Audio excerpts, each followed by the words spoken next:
Basi kwa siku ya leo somo ambayo tutakuwa nayo inasema juu ya nguvu ya kujitambua.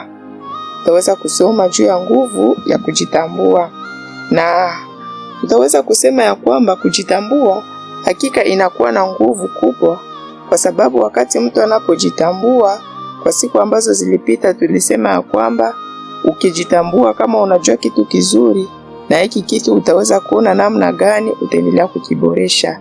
Na kama umejitambua ya kwamba kuna mahali ambapo umeshindwa, bali utaweza kuona namna gani utaweza kuboresha mambo. Na siku ambazo zilipita tulisema ya kwamba kuna wale ambao waliweza kujitambua na waliweza kuomba msamaha na wakaendelea tena vizuri. Kama vile Petro alivyokana Yesu mara 3, lakini aliweza kujitambua na kuomba msamaha. Ukisema pia Daudi naye aliweza kukosea, lakini wakati nabii Nathan aliweza kumwambia makosa yake, aliweza kujitambua na kuweza kuomba msamaha.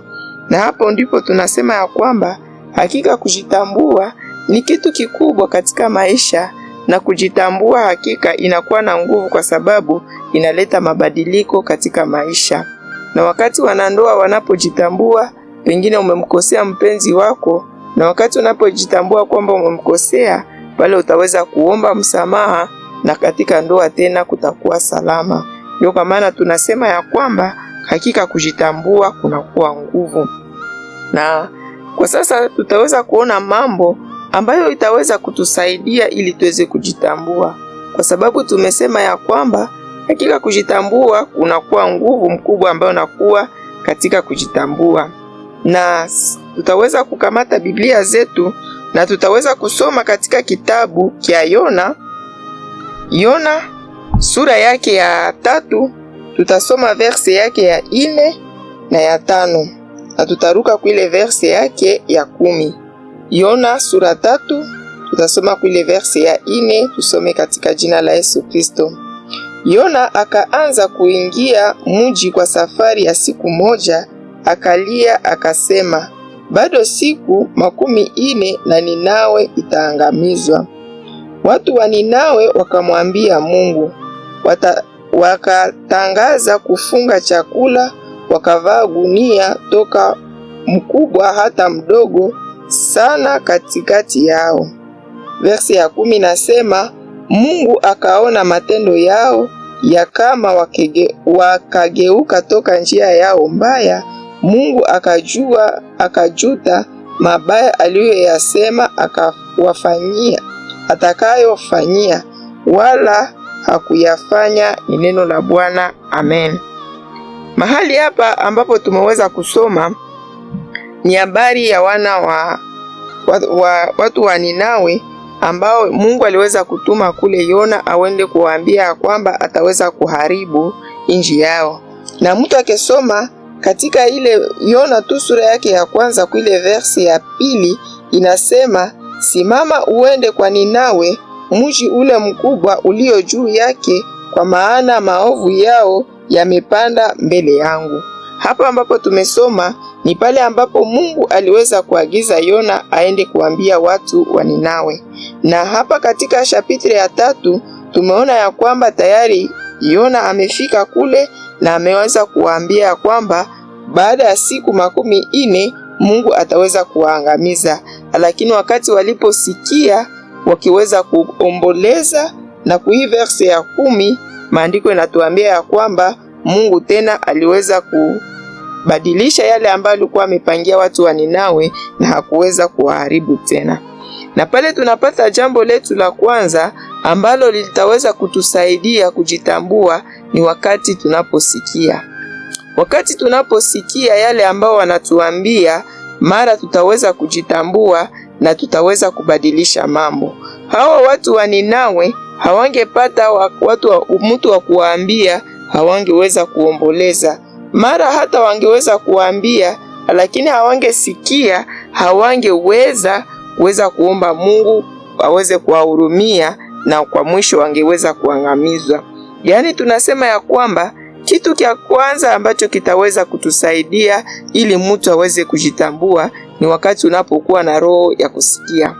Wengine wanasema avoir un esprit d'écoute, Yaani wakati unakuwa na ile moyo wa kuweza kusikia yale ambayo wanakuambia, itaweza kukusaidia ili uweze kusikiliza, na pale utaweza kujitambua kama vile hawa watu wa Ninawe waliweza kusikia na wakiweza kutambua ya kwamba wamefanya machukizo mbele ya Mungu, na waliweza kuvaa gunia, na Mungu aliweza kusikia na akiweza kubadilisha yale ambayo aliweza kupanga juu yao. Na wakati tunaposoma maandiko matakatifu katika kitabu cha Marko sura yake ya 4 ile verse yake ya 23 inasema, mwenye masikio ya kusikia asikie. Akawaambia, angalieni maneno munayoyasikia. Katika mashairi haya ambayo tumeyasoma, wanatuambia kwamba mwenye masikio ya kusikia asikie.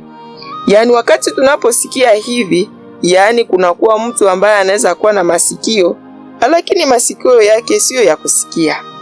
Inakuwa tu masikio ya mapambo ambayo haisikie. Na kitu kingine wanatuambia ya kwamba inaomba kuangalia maneno tunayoyasikia. Na hapa tutaweza kusema ya kwamba kusikia ni kusema nini? Kwa sababu wanatuambia kwamba mtu anaweza kuwa na masikio lakini na hasikie. Na wakati tunapochunguza vizuri, wakati mara tunapoishi hata na watoto nyumbani, mzazi akisema huyu mtoto hasikiaki, si kwamba hana masikio, si kwamba ni kiziwi mwenye hasikiake, lakini mtoto mwenye hasikiake ni ule ambao unaambiaka kitu na hata kifanya. Na mtoto mwenye mzazi anasema huyu mtoto anasikiaka, ni mtoto mwenye mzazi anamwambia kitu na nakifanya. Yaani kusikia ambayo tunasema hapa ni wakati wanakuambia kitu, unakifanya kile ambacho unahitajika kukifanya. Na kusikia pia ni wakati wanapokukataza kitu usiweze kukifanya na kile kitu hautakifanya. Au pengine wamekutuma mahali fulani, na wakati unapoenda kule manake uko na masikio ya kusikia. Kwa sababu hata Yona waliweza kumutuma Ninawi akaenda Tarsisi, pale hakuwezaka kusikia sauti ya Mungu. Lakini wakati alipokubali kwenda kule Ninawi, aliweza kusikia yale ambayo Mungu ameweza kumwambia. Yaani kitu kia kabambi ni lazima katika maisha yetu tuwe na masikio ya kusikia. Katika ndoa zetu tunaitwa kuwa na masikio ya kusikia. Katika ndoa mume anaweza kusema jambo fulani kwa mke wake, anasema utaweza kufanya kazi fulani. Mke ni lazima aweze kumsikia mume wake na aweze kufanya yale ambayo ameweza kumwambia kuifanya. Kama hatafanya vile, atakuwa na masikio, lakini masikio yake siyo masikio ya kusikia. Na wakati tunapoona hapa, tunaona kitu kingine ya kwamba kunaweza kuwa hatari wakati hatusikie. Kunakuwa hatari wakati hatusikie. Na hapo tunaona ya kwamba tutaweza kukamata tu mfano katika maandiko tu matakatifu. Na hapo tutaweza kusoma katika kitabu cha Yeremia sura yake ya 11 na ile verse yake ya 3 ambayo inasema hivi: uambie Bwana Mungu wa Israeli anasema hivi, alaaniwe mtu asiyesikia maneno ya agano hili niliyoamuru baba zenu siku nilipowatoa katika nchi ya Misri katika tanuru ya chuma, nikisema, tiini sauti yangu muyafanye sawasawa na yote ninayowaagiza nyinyi, ndivyo mtakavyokuwa watu wangu, nami nitakuwa Mungu wenu. Amen. Mahali hapa ambapo tumeweza kusoma maandiko matakatifu inasema, alaaniwe mtu asiyesikia maneno ya agano hili. Yaani Mungu aliweza kukamata agano na wana wa Israeli, lakini maandiko yanatuambia ya kwamba yule ambaye hasikie maneno ya agano ataweza kulaaniwa. Na sasa wakati tunapoishi katika ndoa, wakati watu wanapoingia katika ndoa, kuna maagano ile ambayo watu wanapatiana hiyo siku ya ndoa. Na wakati watu wanapopatiana maagano, mume anapana agano lake kwa mke, na mke naye pia anapana agano yake kwa mume wake. Na hapo wanapana maagano, na wanapatana ya kwamba mume ataweza kumpenda mke wake, ataweza kumtunza, ataweza kuwa mwaminifu kwake wakati wa afya, wakati wa magonjwa, wakati wa utajiri, wakati hata wa umaskini, na mpaka kifo kiweze kuwatenganisha. Na hapa tunaona ya kwamba kunakuwa hatari wakati mtu hataweza kusikia maneno ya agano. Wakati hautakusikia, tumesema kusikia ni wakati hautafanya kile ambacho unahitajika ukifanya. Wakati unapokuwa mwanandoa, uko baba, umepana agano kwa mke wako ya kwamba utaweza kumpenda kwa maisha yako yote. Je, ukingali napenda mke wako jinsi mlivyopatana? Je, hakuna mambo ambayo imeweza kupunguza upendo wenu? Ni lazima kuchunguza. Wakati hautaendelea kumpenda mke wako, yaani utakuwa mtu ambaye unakuwa na masikio lakini hausikie, kwa sababu hauweze kutimiza ile agano ambayo mmeweza kupatana. Kama hautaweza kumtunza mke wako au hautakuwa mwaminifu kwake, pale utakuwa mtu mwenye una masikio lakini hausikii. Lakini tuseme ya kwamba kusikia inakuwa pia na baraka nyingi ambazo tunaendelea kuona wakati tunaposikia na tunaendelea kufanya yale ambayo tunasikia. Na kitu kenya hapa, baraka ambayo tutaweza kusema ya kwamba tutaweza kuipata katika kitabu cha Kumbukumbu la Torati, Kumbukumbu la Torati 28 kuile verse yake ya kwanza inasema, na itakuwa kama mtasikiliza kwa bidii sauti ya Bwana Mungu wako, kuangalia kufanya maagizo yake yote ninayokuagiza leo, Bwana Mungu wako atakuweka juu kuliko mataifa yote ya dunia. Na baraka hizi zote zitakufuata, zitakufikia na kukupata kama utasikiliza sauti ya Bwana Mungu wako. Utabarikiwa mjini na utabarikiwa shambani. Mahali hapa ambapo tumeweza kusoma, tunaona kunakuwa baraka wakati mtu anaposikia na kufanya yale ambayo ameambiwa aweze kuifanya. Hapa maandiko matakatifu inatuambia kwamba itakuwa wakati mtakaposikia kwa bidii sauti ya Bwana Mungu wenu. Yaani kunakuwa kusikia pia kufanya yale ambayo tumeweza kuyasikia. Hakika katika kusikia unakuwa faida nyingi ambazo tunapata.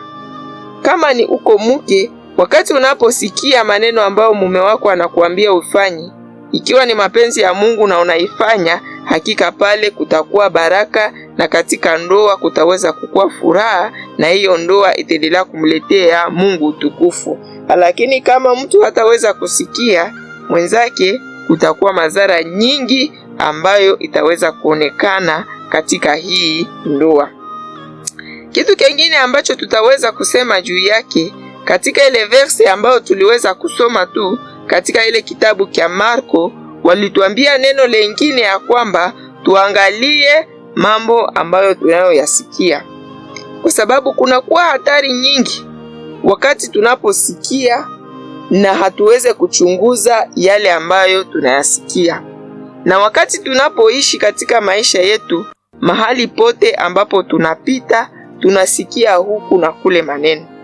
Mtu anaweza toka nyumbani kwake, unaingia hata katika bisi, na katika bisi ambayo unaingia ndani yake utapata mule watu wanasema maneno, na ile maneno kwa sababu unakuwa na masikio utaweza kuisikia. Pengine wengine wanasema wake wao vibaya, pengine wengine wanasema waume wao vibaya, pengine watu wanasema maneno fulani fulani. Hata katika kazi kuna wale ambao wanazungumza mambo mengi, wengine wanazungumza hali ya ndoa zao katika kazi zao. Hata katika shule pengine unafundisha, wakati watu wanapotumika pamoja, kuna wakati watu wanapozungumzia hiki na kile. Lakini kile ambacho tena Mungu anatuambia tuangalie yale ambayo tunayoyasikia, kwa sababu kuna hatari wakati tunaposikia, kwa sababu kuna maneno yale tunayoyasikia tunayafanya kweli, lakini mara yanaweza kuleta madhara katika maisha yetu. Na pale tutaweza kukamata mfano ya katika kitabu cha Mwanzo wakati dhambi ilipoingia hapa ulimwenguni, mwanadamu aliweza kusikia na aliweza kutega masikio yake na kusikia maneno yale ambayo nyoka iliweza kumwambia, na wakati alipoyasikia akaweza kuyatenda. Na tumesema ya kwamba mtu ambaye anasikia ni yule ambaye amemwambia kitu na anakifanya. Yaani mwanadamu aliweza kumsikia shetani, na ndipo dhambi iliweza kuingia duniani.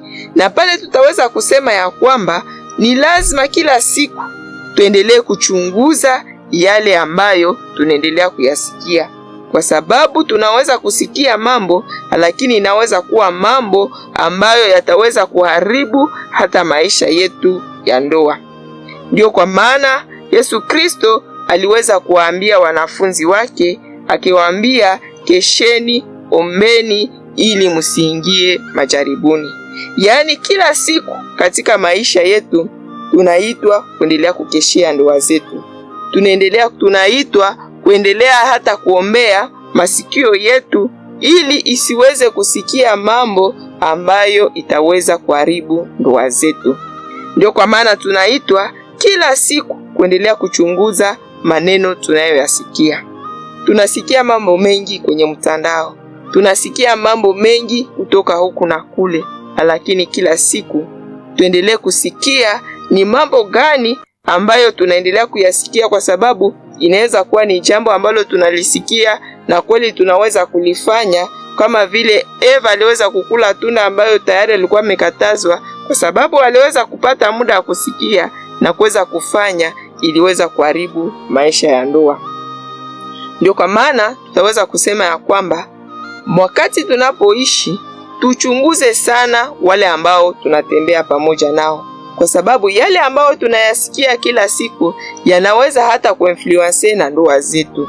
Na maandiko matakatifu inatuambia kwamba tembea na wenye hekima na wewe utaweza kuwa na hekima. Yaani tunaitwa kuendelea kusikia na tuweze kusikia maneno mazuri ambayo yanaendelea kuweza kujenga ndoa zetu. Na wakati tunaposoma katika kitabu cha Yohane sura yake ya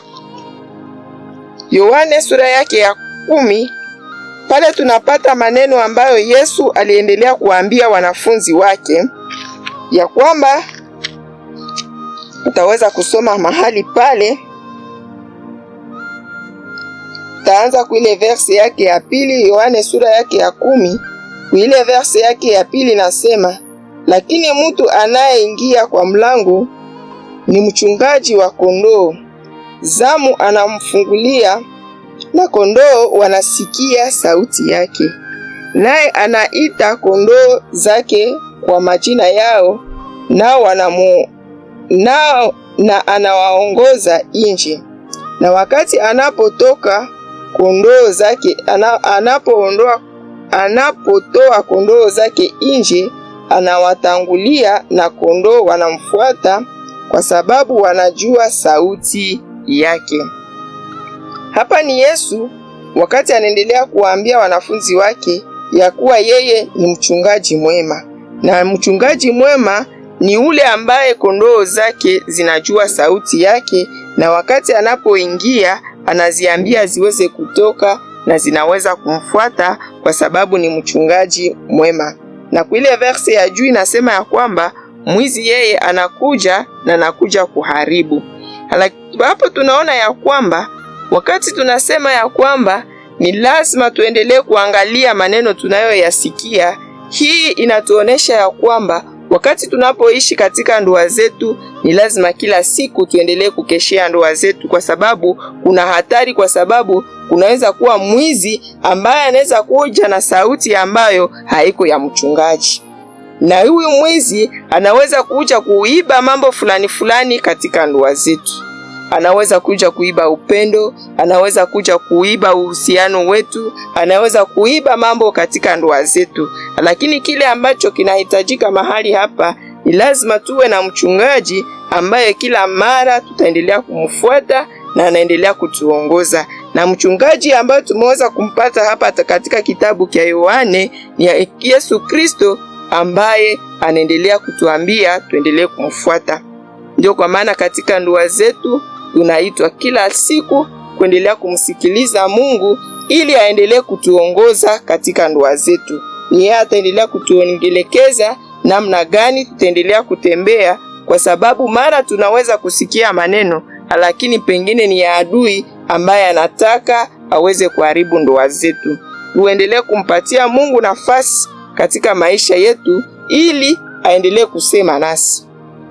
Na wakati tunapompatia nafasi ya kusema nasi, na pale ataendelea kutuelekeza, na hatutaweza tena kusikia hii sauti ya huyu mwizi ambaye anakuja kuharibu hata uhusiano wetu. Kwa sababu wakati tunaona katika Mwanzo tunakutana ya kwamba adui aliweza kuona uhusiano uliokuwa katika mume na mke, Adamu na Eva. Alikuja akiweza kuleta maneno ikaingia kwenye masikio, na wakati mwanadamu alipokuifanya, na iliweza kuleta matengano na iliweza kuharibu, na mwanaume akisema ya kwamba huyu mwanamke ambao uliweza kunipatia, yani ile ikiharibisha hata uhusiano.